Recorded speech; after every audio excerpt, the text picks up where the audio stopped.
नहमदुहु व नसल्ली अला रसूलिहिल करीम। अम्मा बाद फ़अऊज़ु बिल्लाहि मिनश शैतानिर रजीम। बिस्मिल्लाहिर रहमानिर रहीम। अलिफ लाम रा तिल्क आयातुल किताबिल हकीम। सदक़ल्लाहुल अज़ीम। सूरह यूनुस यौलसम पारा अव्वलनि आयातुनि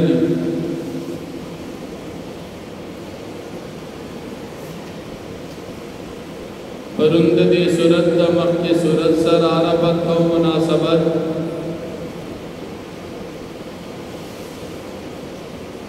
ददी सूरत इब्तिदाई खबरें परंदरस के शिवी उस ददी सूरत अव्वल ने रुको की अल्लाह रब्बुल आलमीन द तरफना द कुरान करीम सदाकत बयानी मुनकिरीन कुरान में चिदा कुरान द अल्लाह पाक कलाम नदी नऊज़ु बिल्लाह द नबी अलैहिस्सलाम द जान न जोड़ करे दी अल्लाह पाक दा गी तरजीत के चिदा आयातुना द किताब मुहकम दी ब्याद दी मुनकिरीन कुरान और मुनकिरीन रिसालत तरदीद की मुशरिकान द मक्की द नबी अलैहिस्सलाम पैगंबर न मनल मुशरिकान भी कि मनता मुहम्मदुर रसूलुल्लाह द अल्लाह पाक पैगंबर राजी न बज़ेद दी बमंत य व फरिश्ता आगले को फरिश्ता आगले वन मन का मनल व चिदा पैगंबर दी खुदा को जमन पशान इंसान जैसे कि हम पैगंबर न मन अल्लाह जल्ल शानहू द मुनकिरीन रिसालत दी शुबही बार बार जवाब कई लेकिन बसूरे बने इसराइल के अल्लाह पाक फरमाए कचरी पैगंबर ताज़ तो फरिश्ता राता तो पमगदज़मत होतास के इंसानान के फरिश्ता राता या बखबल असली शिक्ल सूरत राता और या बसूरत इंसान राता तो असली शिक्ल सूरत राता ता सदागी बर्दाश्त नशी को कि फरिश्ता हुई नहीं तास दिन बयान नहीं और तास आगे बर्दाश्त बखबल शिक्ल होता नशी राता और कपशिक्ल इंसानी राजी नबिया होता सो तो मगशा इंसान द तरा फरिश्ता रालो पशिक्ल इंसान तासो ब्यावी चिदा इंसान जो को फरिश्ता ब्या बतासो गड़बड़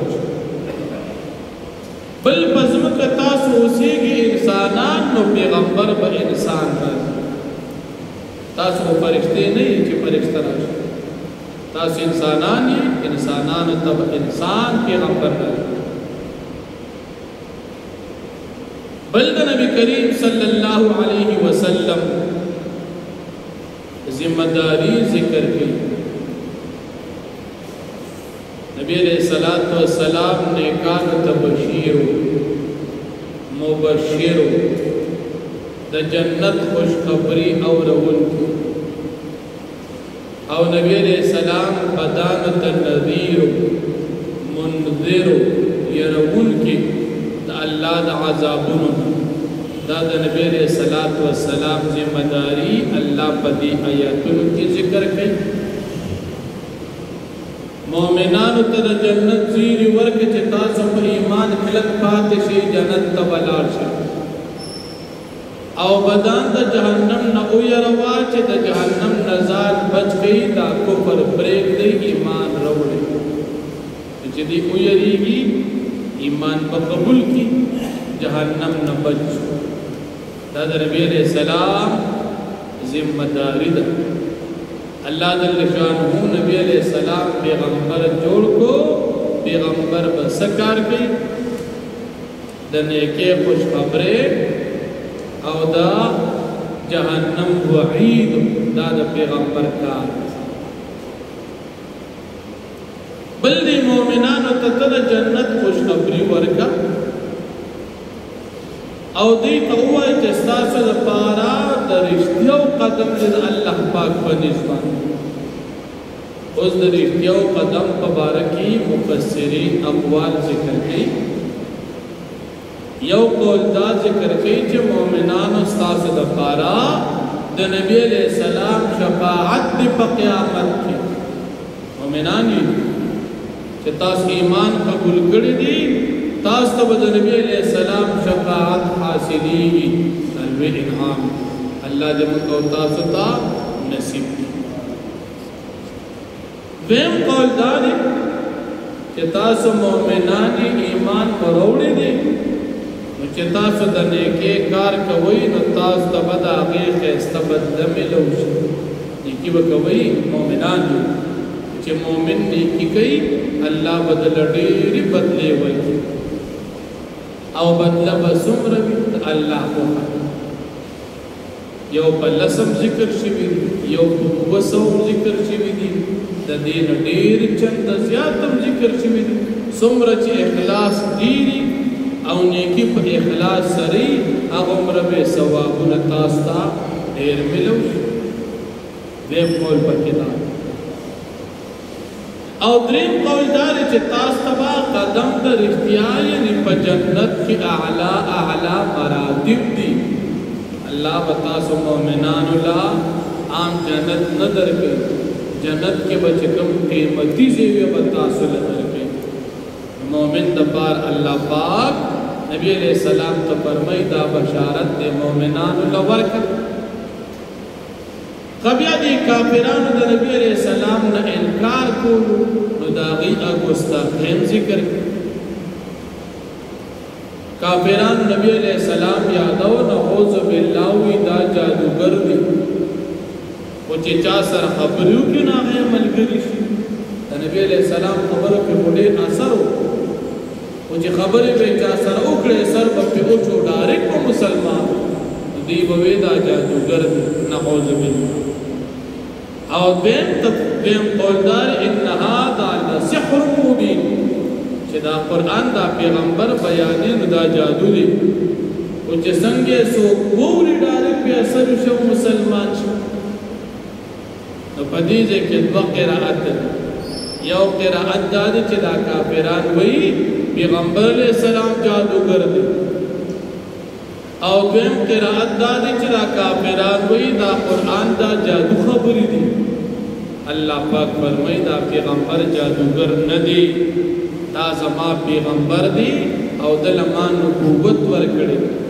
او دا قرآن جادو نه دی دا زما خبرې دي او زما کلام دی او دته نازلو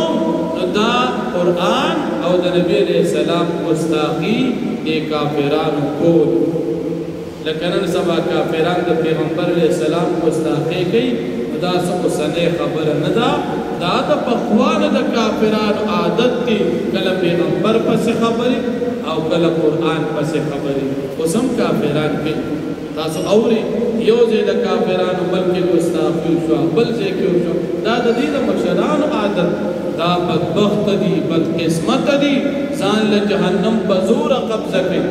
ځکه چې داسې کار کې خو د جهنم خشاک جوړېږي نو دا د دې کافرانو ګستاخي بیا دې کافران د نبی کریم صلی الله علیه وسلم نا او د رب العالمین نا او د قرآن مجید نا انکار کولو الله جل شانه د دې شبهو د دې جواب او د خپل وحدانیت او د قدرت دلایل چې تاسو ګورئ دا څومره غټ اسمانونه دي او څومره غټې ځمکې دي دا ټول الله په شپږ ورځې کې پیدا کړي څه ارسه چې په دې ځمکه دي دا ټول ارسو سره د ځمکو اسمانونو په شپږ ورځې کې پیدا کړي او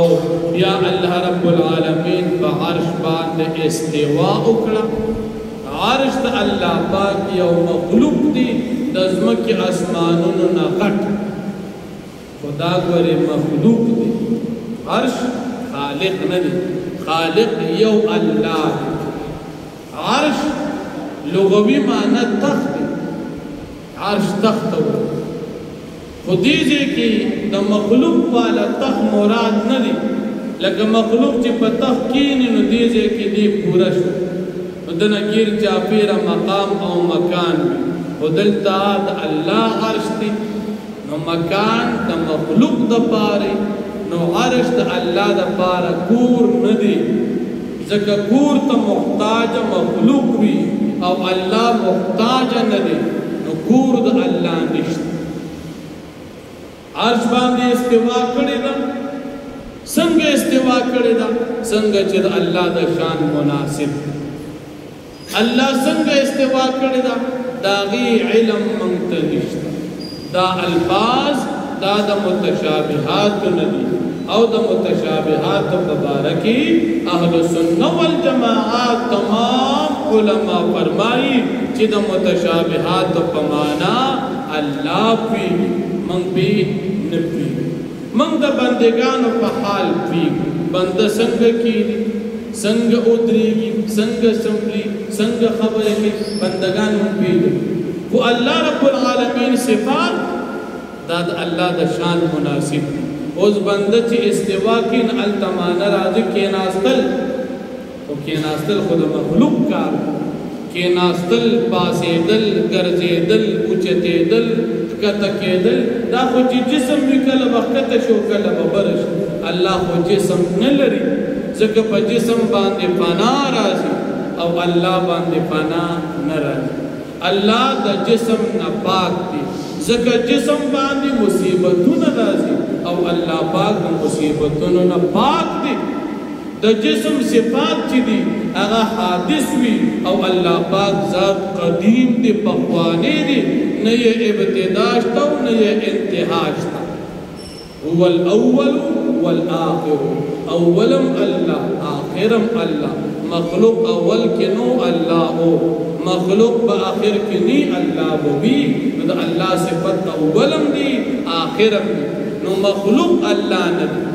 نو الله جل شانه استوا کړی دا د استوا معنی باندې یو الله ویږي الله جل شانه څنګه استوا کړی دا د دې حقیقت چاته معلوم نه دی استوا یې کړی دا هغه د شان چې څنګه مناسب زمون په ایمان تفسیر جلالین لیکي چې د اهل سنت والجماعت اتفاقی موقف دا دی چې استوا د الله پاک دا الله ته معلومه ده د دې باندې به د مسلمان ایمان وي استوا الله کړی ده د دې په معنا باندې الله پوهېږي لیکن داسې استوا نه ده څنګه چې د مخلوق ده ځکه الله مخلوق دی نه نو صفات د مخلوق د الله دپاره نشته د الله صفات د هغه د شان مناسب او د بنده صفات د بنده د شان مناسب دا عقیده د اهل سنت والجماعت ده او چرته ورستو ان شاء الله راشي په دې ځای کې چې اهل باطل کوم عقاید دي اب ان شاء الله تفصیلا بیا اول الله جل شانه فرمایي الف لام را الله پیږي په معنا د حروف باندې تلک آیات الكتاب الحکیم د آیاتنا د کتاب محکم دي اکان للناس عجبا آیات د خلق د پاره دا خبره د تعجب کې داخل ان پدې خبر او حینا چې مونږ وحی کو الی رجل یو سړی ته چې نبی علیہ السلام منهم تدوینا کافران پدې تعجب کوي چې نبی علیہ السلام ته وحی کیږي نو دا ولې مونږ ته نه کیږي دې تدا عجیب ښکار ان انذر الناس وحید صد پاره دا چې وو ير پیغمبر علیہ السلام ته خلق الله د عذابونو کافران کو ير د پیغمبر ذمہ داری وبشر الذين امنوا او تزير ورکای کسانو ته چې غي مؤمنان دي مؤمنان لزير ورکا او کافران لير ورکا د سزير ورکا ان لهم قدم صدق یقینا ببابی د پار قدم د رښتیا دې کې مندري معنی قدم نه مراد یا د نبی عليه السلام شفاعت یا قدم نمراد پنیکے باندے ثوابون او یا دا قدم نمراد پا جنت کی اعلی مراتب عند ربی بنیز در رب قال الكافرون وی کافران ان هذا لساحر مبین کہ بے شک آدھا نبی علیہ السلام کار جادوگر دے نعوذ باللہ نبی علیہ السلام تبیدہ سے ان ربکم اللہ الذی بے شک استاس رب اللہ پاک آغازات دی خلق السماوات والارض چه پیدا کړی دي اسمانونه او ځمکې فی 6 ایام په اندازه د شپږو ورځو د دنیا هغه وخت کې ورځ شپه نه وه کوم وخت چې الله ځمکه اسمان پیدا کول نو دا نور اوس سپوږمۍ هم پیدا نو دا ورځ خو ال راځي چې سهار کې نور راوخېږي او ورځ ال تېره شي او ماښامي شي چې کله نور پناه شي هغه وخت کې ورځ او شپې نه وي خو د دنیا د شپږو ورځو په اندازه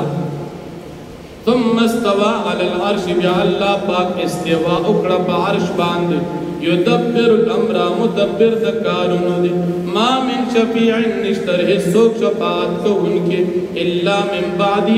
اذنی مگر په اجازت مگر پس د اجازت د الله پاک نه د نبی علیہ السلام د الله پاک د اجازت نه بغیر په قیامت کې څوک شفاعت نشي کولی ځکه د شفاعت اختیار ټول د الله سره دی الله به اختیار ورکړي پیغمبر علیہ السلام به شفاعت کوي خو د الله په اجازت عالمان به شفاعت کوي شهیدان به شفاعت کوي حافظان به شفاعت کوي او دا ټول په اجازت د الله